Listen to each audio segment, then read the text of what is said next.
बच्चों, good morning, good afternoon and very very good evening. बच्चों, आज हम लोग पढ़ने वाले हैं प्लांटी का लास्ट पॉइंट है और लास्ट डिवीजन है जिसका नाम है एंजियोस्पर्म।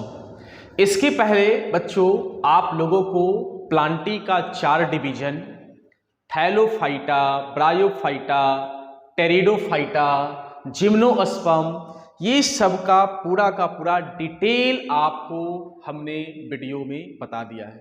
और आज ये प्लांटी का लास्ट डिवीजन है जो कि है एंजियोस्पर्म। बच्चों, हम लोग ये देखे थे कि प्लांटी के अंडर में अगर बात की जाए बहुत सारे डिवीजन है, बहुत सारे तो नहीं है, 5 डिवीजन थे और 5 में से 4 आपको बता दिया है।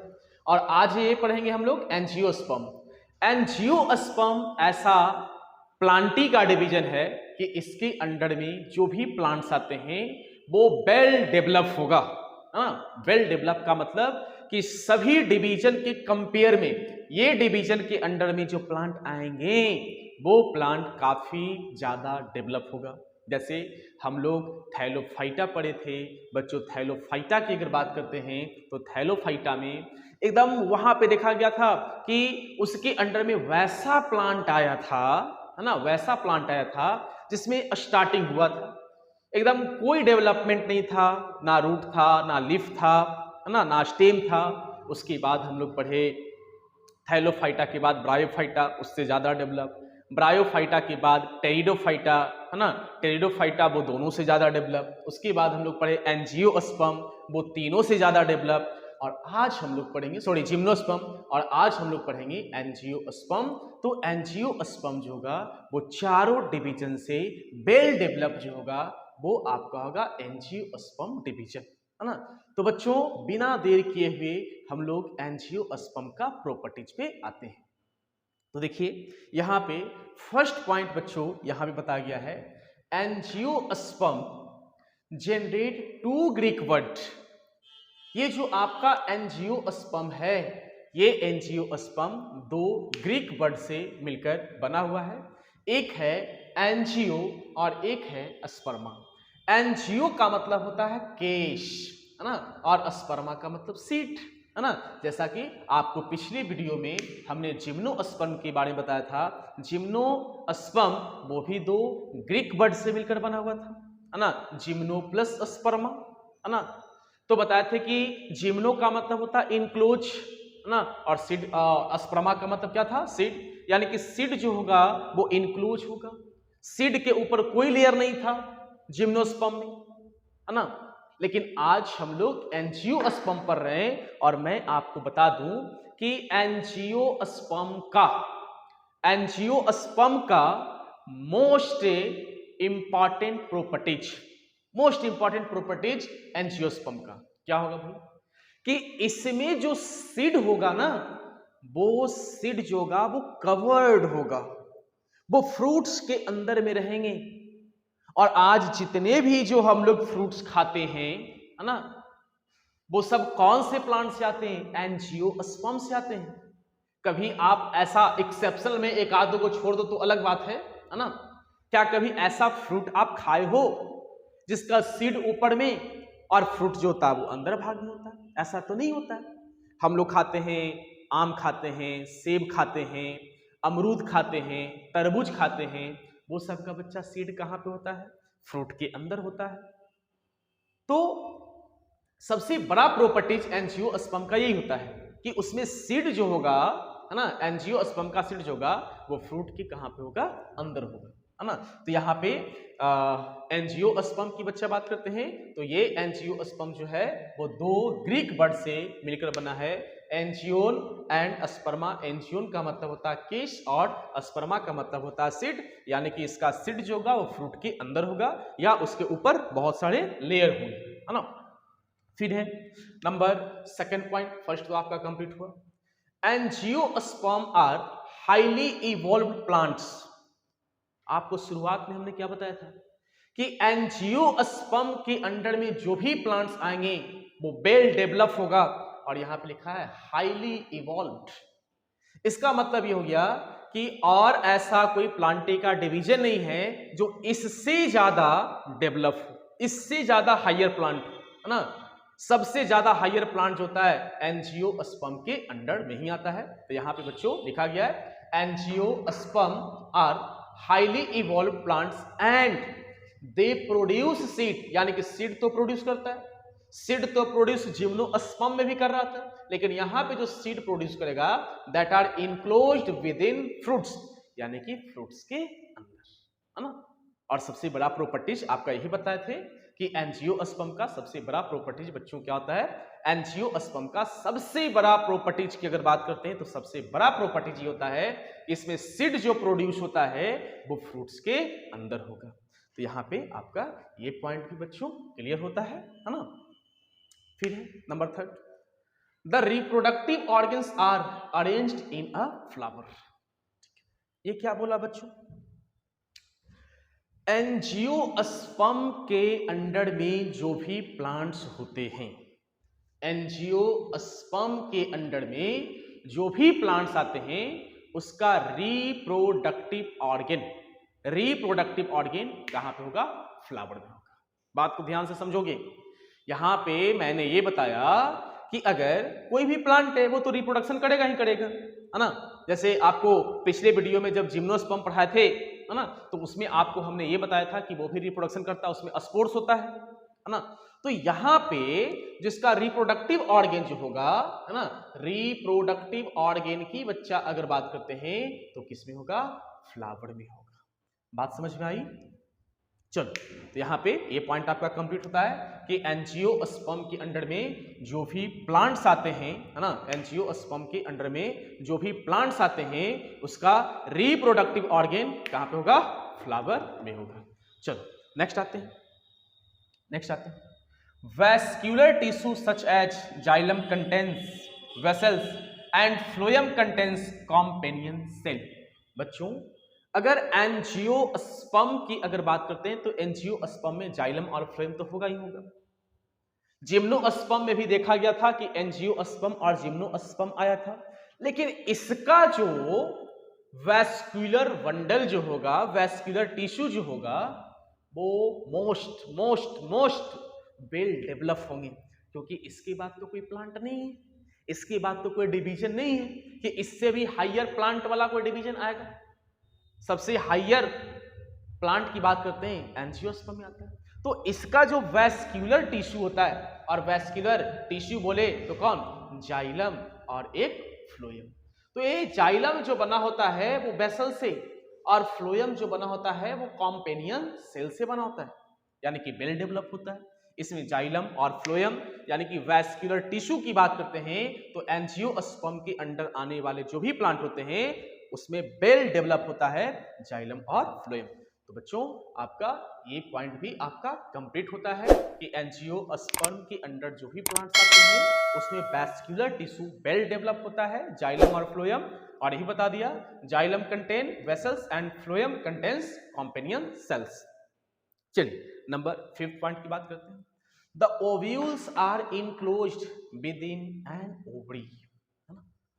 अब देखिए ये सर ओव्यूल्स क्या है, ओव्यूल्स क्या है और ये ओवरी क्या है।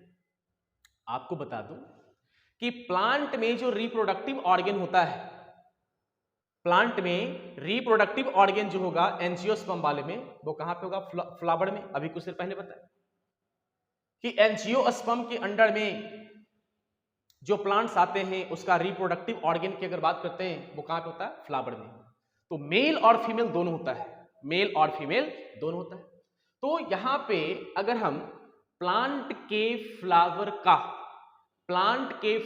का अगर रिप्रोडक्टिव ऑर्गन हम बनाएं तो कुछ इस तरह से आपको दिखेगा,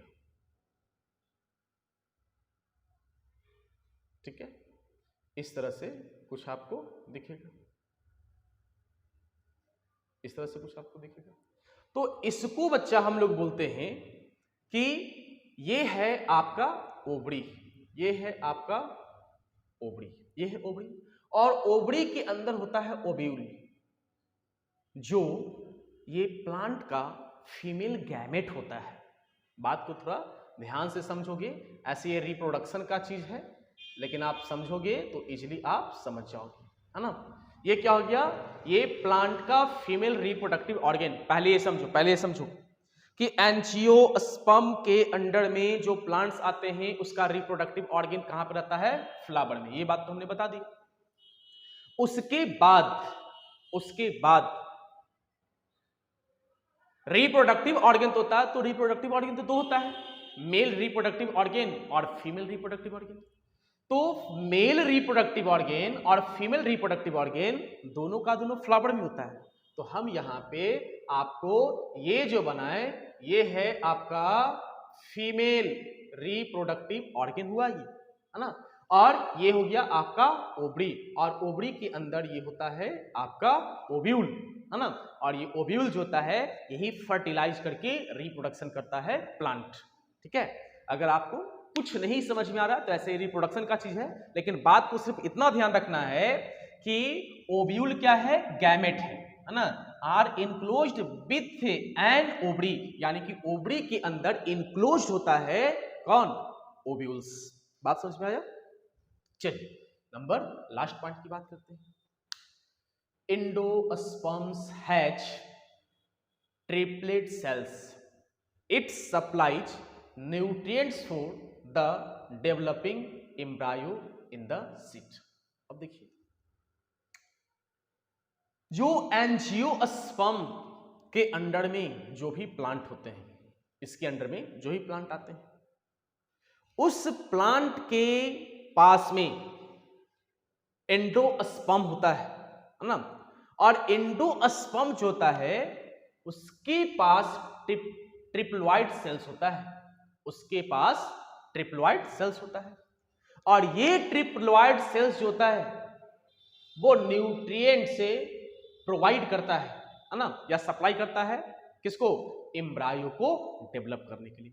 तो बच्चा एम्ब्रायो होता है कहां पे, सीड में, है ना। इसको थोड़ा सा ध्यान से आप समझो, ध्यान से आप इसको समझोगे, इसका थोड़ा मैकेनिज्म हम बताने का कोशिश करते हैं। जैसे कोई प्लांट है एंजियोस्पर्म के अंडर का, ठीक है, यहीं पे समझो। तो उसमें क्या है कि एंडोस्पर्म है, ठीक है, मान लेते हैं कि एंडोस्पर्म हो गया। तो एंडोस्पर्म जो होता है उसके पास ट्रिप्लॉइड सेल्स होता है। जैसे ये मान लेते हैं, ये हो गया आपका ट्रिप्लॉइड सेल्स, ठीक है, ये क्या हो गया, ट्रिप्लॉइड सेल्स। और थोड़ा इसको बड़ा कर दो। तो ये ट्रिप्लॉइड सेल्स जो होता है ना, ट्रिप्लॉइड सेल्स होता है वो न्यूट्रिएंट्स, ये क्या करेगा, ये बाहर निकालेगा क्या, ये न्यूट्रिएंट्स को ये सप्लाई करेगा। और किसको करेगा, ये न्यूट्रिएंट्स जो निकालेगा वो किसको देगा, ये देगा बच्चा developing embryo in the seed, यानी कि ये सीड है ना। और सीड में जो ये एम्ब्रायो है, ये जो एम्ब्रायो है, तो उस एम्ब्रायो को न्यूट्रिएंट सप्लाई कौन करेगा, ये ट्रिप्लॉइड सेल्स करेगा। बात समझ में आ गया। तो बच्चों यहां पे कंप्लीट होता है कि एंडोस्पर्म हैज ट्रिप्लॉइड सेल्स, यानी कि एंडोस्पर्म के पास ट्रिप्लॉइड सेल्स होता है, और ये सेल्स होता है it supplies nutrients for developing embryo in the seed, यानी कि सीड में जो एम्ब्रायो होता है ना, उस एम्ब्रायो को न्यूट्रिएंट्स सप्लाई जो करता है वो कौन करता है, ट्रिप्लॉइड सेल्स, है ना। और ये ट्रिप्लॉइड सेल्स किसके पास होता है, एंडोस्पर्म के पास होता है। तो बच्चों ये भी पॉइंट आपका कंप्लीट हुआ, 1 2 3 4 5 6, यानी कि 6 पॉइंट एंजियोस्पर्म का कंप्लीट हुआ। ये आपका प्रॉपर्टीज है कि एंजियोस्पर्म के अंडर में जो भी प्लांट्स होते हैं उसका प्रॉपर्टीज क्या होता है, ये बता गया। मोस्ट इंपॉर्टेंट प्रॉपर्टीज आपको बता गया कि एंजियोस्पर्म के अंडर में जो भी प्लांट्स आते हैं वो सीड तो प्रोड्यूस करता है, लेकिन सीड में जो सीड प्रोड्यूस करता है वो सीड कहाँ पे होता है, वो होता है फ्रूट्स के अंदर होता है ना। तो ये बात आपको कंप्लीट हुआ यहाँ पे सारा। बच्चों ये इसका नहीं है, ये वाले पॉइंट की बात करते हैं, इसका नहीं है, ये है आपका डाइकोटिलेडन्स का, है ना। 1 2 3 और 4 जगह कम था इसलिए हमको यहाँ पे लिखना पड़ा इसको, ठीक है। चलो अब देखिए यहाँ पे एक हैशटैग लगा हुआ है, ठीक है, और एक हैशटैग लगाकर यहाँ पे हमने ये लिखा है कि angiosperms are divided into 2 groups. अब देखिए ये एंजियोस्पर्म की अगर बात करते हैं तो एंजियोस्पर्म तो एक डिवीजन है, खुद ये डिस्ट्रीब्यूट हुआ है प्लांटी से, खुद का ये क्लास है, और ये भी अपना दो क्लास बना लिया, दो डिवीजन और बना लिया, इसको बोलते हैं सब डिवीजन। तो देखिए ये एंजियोस्पर्म की बात करते हैं, है ना, तो इसमें भी कुछ डिसिमिलरिटीज देखा गया। सिमिलरिटी तो था ही कि इसके अंदर जो ही प्लांट रहेगा उसका कैरेक्टर ये होगा, इसका प्रॉपर्टीज ये होगा, लेकिन कुछ डिसिमिलरिटीज भी देखा गया, और डिसिमिलरिटीज के अकॉर्डिंग कारण इसको दो सब ग्रुप में इसको डिवाइड कर दिया गया, है ना, या इसको बोल सकते हो दो सब डिवीजन, इसको हम लोग बोलेंगे सब डिवीजन, है ना। तो बच्चा यहाँ पे दो सब डिवीजन में इसको डिस्ट्रीब्यूट किया गया, है ना। पहला है आपका मोनोकॉटिलिडन और दूसरा है डाइकॉटिलिडन। मोनोकॉटिलिडन का मतलब होता है मोनोकॉट्स और डाइकॉटिलिडन का मतलब होता है डाइकोट्स। इसको आसान भाषा में ही आप समझने का कोशिश करो। आप कुछ सीड को ऐसा देखे होंगे, है ना, कि उसको दो पार्ट में उसको इजिली डिवाइड कर सकते हो, है ना, आप उसको दो पार्ट में इजिली डिवाइड कर सकते हो। जैसे आप चना देखे होंगे, चना, है ना, चना, तो जो चना होता है, जो मॉर्निंग टाइम में सबसे बढ़िया ब्रेकफास्ट लोग उसी को मानता है, चना को, है ना। आपको सीबीएसई के बच्चे होंगे ऐसे जो चना के बारे में आप नहीं जानते होंगे, है ना, तो ये सर ठीक ठाक नहीं है। आप इंडिया में रहते हो, है ना, तो आपको हर एक अनाज, हर एक सब्जी के बारे में भाई जानकारी होना चाहिए। खैर अलग बात है कि कुछ ऐसे बच्चे को इन्वायरमेंट नहीं मिल पाता है कि चना क्या होता है, साग क्या होता है ना, फिर भी आपको ये सब चीज़ के बारे में आपको पता होना चाहिए, है ना। तो चना तो आप समझ गए होंगे, मॉर्निंग में जो ब्रेकफास्ट होता है ना, तो ये अगर चना की बात करते हैं जिससे सत्तू बनता है, अब तो समझ गया होगा, है ना। तो उसको देखे होंगे आप कि उसको इजिली दो पार्ट में डिवाइड किया जा सकता है। वो चना ऐसा रहता है कुछ, ये चना, ठीक है, कंप्लीटली तो हमसे नहीं बन रहा है ना, लेकिन कुछ स्ट्रक्चर ये होता है, ठीक है, और इसको दो पार्ट में इसको अलग अलग आप कर सकते हो, है ना, तो इजीली हो जाता है। गेहूं देखे होंगे, गेहूं, उसका बीच में पाई खींचा हुआ रहता है, दो पार्ट में वो भी बंट जाता है। तो एक ऐसे ही आप ये पहचान सकते हो कि डाइकॉटिलिडन्स क्या है और मोनोकॉटिलिडन्स क्या है, यानी कि डाइकोट क्या है, मोनोकॉट क्या है। ऐसे भी देखो, मोनो का मतलब होता है एक, यानी कि वैसे सीड जिसको दो टाइप में आप डिवाइड नहीं कर सकते, और डाई का मतलब होता है दो, वैसे सीड जिसको दो टाइप में, है ना, उसको दो टुकड़ा में आप डिवाइड कर सकते हो, उसको क्या बोलोगे, डाइकोट। तो पहले बेसिक में ऐसा ही बता रहा हूं, है ना, कि मोनो का मतलब सिंगल, है ना, यानी कि वैसा सीड जिसको केवल मतलब उसको डिवाइड नहीं किया सकता है। डाइकोट्स का मतलब जिसको वैसा सीड जिसको इजिली दो पार्ट में उसको आप डिवाइड कर सकते हो। तो एक को बोलोगे मोनोकॉट्स और एक को बच्चों बोलोगे डाइकॉट्स, ठीक है। तो ये तो खैर थोड़ा सा ये समझे कि हाँ सर ये मोनोकॉट होता है और ये डाइकोट होता है। बट अगर कोई पूछे तो क्या यही बताओगे कि एक को दो टाइप में डिवाइड कर सकते हैं, एक को दो टाइप में डिवाइड नहीं कर सकते हैं? इसका भी कुछ अपना प्रॉपर्टीज है। तो देखा गया एंजियोस्पर्म में, है ना, और सबसे बड़ी बात ये आ जाती है कि सर यहां पे एंजियोस्पर्म के अंडर में जो प्लांट है उसको दो टाइप में क्यों बांटा गया? सीड के बेसिस पे, सीड के बेसिस पे, है ना, कि एक का सीड दो टाइप में इजिली डिवाइड हो रहा था और एक ऐसे प्लांट था जिसका सीड दो टाइप में इजिली डिवाइड नहीं हो रहा था। तो इसलिए सीड के बेसिस पे इसको दो टाइप में इसको सर डिवाइड किया गया। तो एक है मोनोकॉटिलिडन्स, है ना, जिसको हम लोग मोनोकॉट भी बोल सकते हैं। तो देखिए इसका फर्स्ट पॉइंट की बात करते हैं। The seeds of this plant have only one cotyledon. क्या बात है सर, ओनली वन कॉटिलिडन, यानी कि इसके सीड को दो टाइप में डिवाइड नहीं किया जा रहा है, यानी कि एक ही कोडॉन है, एक ही कॉटिलिडन है ना। तो आप सबसे पहला एग्जांपल तो यही बोल सकते हो, है ना, मोनोकॉटिलिडन का या मोनोकॉट्स का, कि the seeds of this plants have only one cotyledon, यानी कि इसके पास सिर्फ और सिर्फ एक कॉटिलिडन्स होता है, यानी कि एक ही टाइप में, इसको दो टाइप में, दो बराबर भागों में इसको डिवाइड नहीं कर सकते हो। फिर second, there leaves have parallel venation. Venation दिख रहा होगा, VENATION। ये पैरेलल वेनेशन का मतलब क्या होता है? तो मोनोकॉट के अंडर में जो भी प्लांट्स जो आएंगे, ठीक है, मोनोकॉट के अंडर में जो भी बच्चों जो प्लांट्स आएंगे, है ना, उसका अगर लीफ की अगर बात करोगे ना, तो लीफ होगा पैरेलल। जैसे ये हो गया लीफ,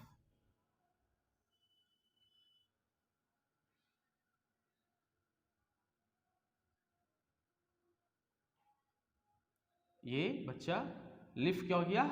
पैरेलल। तो मोनोकॉट्स के अंडर में जो प्लांट आएगा, सबसे पहले ध्यान रखोगे ये डिवीजन है, सब डिवीजन है। ये तो एक बड़ा डिवीजन है ही, और एंजियोस्पर्म का दो सब डिवीजन आया, जिसको एक को बोले मोनोकॉट और दूसरा को बोले डाइकॉट। तो देखा गया कि एंजियोस्पर्म के अंडर वैसे प्लांट जिसका सीड में एक ही कॉटिलिडन हो, उसको तो मोनोकॉट बोला गया। और ये भी देखा गया कि उसका लीफ जो है, पत्ती, वो पैरेलल है, यानी कि इसका वेनेशन है ना, क्या है? पैरेलल है। तो यहाँ पे ये भी पॉइंट बच्चों आपका कंप्लीट होता है कि there leaves have parallel venation, है ना, इसका लीव्स होगा वो इस तरह से देखने के लिए मिलेगा। नंबर third, the root system consist of similar fibrous root. अब इसके अगर रूट्स की अगर बात करते हैं, इसके रूट्स का क्या होगा? फाइब्रस होगा। जैसे मान लो यहां पे ये हो गया प्लांट, ठीक है, इसका रूट ऐसे फाइब्रस होगा, फाइब्रस, ये होगा फाइब्रस, रेसेदा फाइब्रस, ये हो जाएगा। तो नंबर थर्ड पॉइंट भी कंप्लीट हुआ। The root system consist of similar fibrous root. सब मतलब जितने भी इसके रूट में जो फाइबर होंगे, सारे के सारे फाइबर जो होगा वो सिमिलर होगा, सबका शेप साइज की अगर बात करते हैं एक ही जैसा होगा, है ना। तो ये पॉइंट भी आपका कंप्लीट होता है। द फ्लावर्स आर ट्रीमेरस, है ना, इसके फ्लावर्स की बात करते हैं बच्चा, तो क्या होगा? ट्रीमर्स होगा।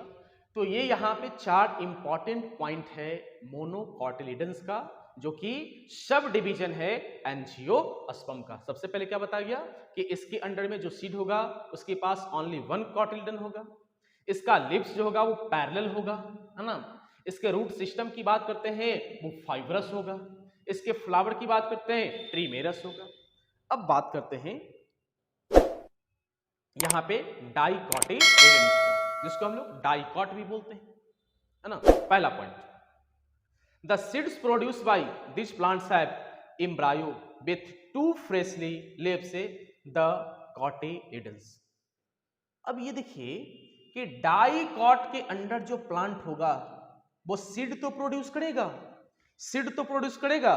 लेकिन उसके पास क्या होगा कि कॉटिलिडन्स जो होगा वो कितने होंगे? दो होंगे, है ना, दो कॉटिलिडन्स। यहां पे क्या था? सिंगल, यहां पे क्या होगा? डबल होगा। तो ये बात यहां बताया, द सीड से produce by this plants have embryo. और ये भी बात है कि ये जो सीड प्रोड्यूस करेगा उसमें क्या होगा? एम्ब्रायो भी होगा, है ना, और डाइकॉटिलिडन होगा, है ना, यानी कि दो इसमें क्या होगा कि कॉटिलिडन्स होगा। तो लिखा है the seeds produce by this plant have embryo with two freshly leaves, यानी इसका लिप्स फ्रेशली होगा और कॉटिलिडन्स होगा। नंबर second, there lips have reticulate venation with a network of veins. देखो इसका लिप्स जो होगा ना, इसका लिप्स जो होगा वो पैरेलल नहीं होगा, देखो लिखा है ना, there lips have reticulate venation with a network of veins. इसका अगर हम इसको थोड़ा मिटाते हैं, ये वाले को थोड़ा मिटाते हैं, और इसका लिप्स की अगर बात करते हैं, ठीक है, तो इसका लिप्स ये होगा। एक्चुअल गड़बड़ा रहा है, थोड़ा सर रफ फिगर ही बनाएंगे, आर्टिस्ट तो हम हैं नहीं कि आपको एक सुंदर फिगर बनाकर दिखाऊं, लेकिन कोशिश करता हूं ये लो भाई, चलो जो हमें आया वो हमने बना दिया, और अच्छा बन सकता था बट खैर आपको समझने हैं, ठीक है। तो इसका लीव्स की अगर बात करते हैं, क्या ये पैरेलल है? देखो ये एरिया ज्यादा है और जैसे जैसे ये ऊपर की ओर जा रहा है इसका पोर्शन कम होते हुए जा रहा है ना। तो क्या लिखा? Their lips have reticulate venation, reticulate venation, फिर with a network of veins, है ना। अब देखो इसका वेन्स का नेटवर्क ये है ना, तो इसका लिप्स जो होगा वो आपको इस तरह से दिखेगा। तो सेकंड पॉइंट भी आपका कंप्लीट होता है। Third, the root system has a prominent tap root. अब इसका रूट कैसा होगा? चलो जगह नहीं है, इधर आते हैं। जैसे मान लेते हैं ये आपका प्लांट हो गया, तो इसका सबसे पहले एक मेन रूट होगा, एक मेन रूट होगा और फिर इससे छोटा छोटा रूट निकलेगा, है ना। तो ये किसका पहचान है? डाइकोटिलिडन्स या डाइकोट प्लांट का पहचान होता है। इसे फाइब्रस रूट नहीं होगा, इसमें सबसे पहले क्या होगा? टैप रूट होगा, और टैप रूट के बाद जैसे ये वाले को बोलते हैं मेन रूट या टैप रूट, और इसके बाद इसमें फाइबर जो होगा वो निकला हुआ होगा। तो ये पॉइंट भी आपका कंप्लीट हो गया। एंड लास्ट पॉइंट इसका ही है, पहले ही आपको बता दिए थे ये इसका पॉइंट नहीं है, जगह कम रहने के कारण ये पॉइंट को हमको यहां लिखना पड़ा।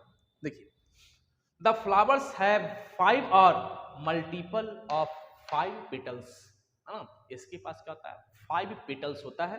पेटल्स क्या होता है सब आपको थोड़ा रिप्रोडक्शन में आपको पढ़ने के लिए आया, यहाँ पे थोड़ा सा भी छोड़े होंगे हम, जैसे ट्री मेरस क्या होता है, ये सब आप रिप्रोडक्शन में अच्छे से जानोगे। तो यहाँ पे बच्चों ये पॉइंट भी आपका कंप्लीट होता है। द फ्लावर है यानी कि डाइकॉट प्लांट में जो फ्लावर होता है उसके पास 5 मल्टीपल, है ना, या उसके पास क्या होता है? 5 पेटल्स होता है ना। तो बच्चों आपका यहाँ पे मोनोकॉट और डाइकॉट यहाँ पे आपका कंप्लीट होता है। तो बच्चों यहाँ पे अगर देखा जाए तो लगभग आपको प्लांटी का जो 5 डिवीजन था वो हमने टोटल आपको बतला दिया, है ना। 5 जो डिवीजन था, Thallophyta, bryophyta, pteridophyta, gymnosperm, angiosperm, पांचों का पांचों पॉइंट यहाँ पे आपको बता दिया। तो बच्चों अगली क्लास में हम आप लोगों के लिए लेकर आएंगे एक नया टॉपिक जो होगा एनिमेलिया, है ना, जो होगा एनिमेलिया। तो हमारे वीडियो पे कंटिन्यू बने रहें और इसको आप रिवीजन जरूर करेंगे, नोट्स जरूर बनाएंगे, कॉपी में आप इसको जरूर लिखेंगे। कोई अलग से नोट्स बनाने का जरूरत है नहीं, इतना आपके लिए इनफ है, इतना आपके लिए इनफ है।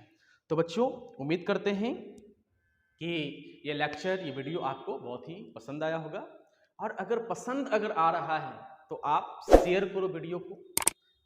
बच्चों पढ़ाई करते रहें, आगे बढ़ते रहें,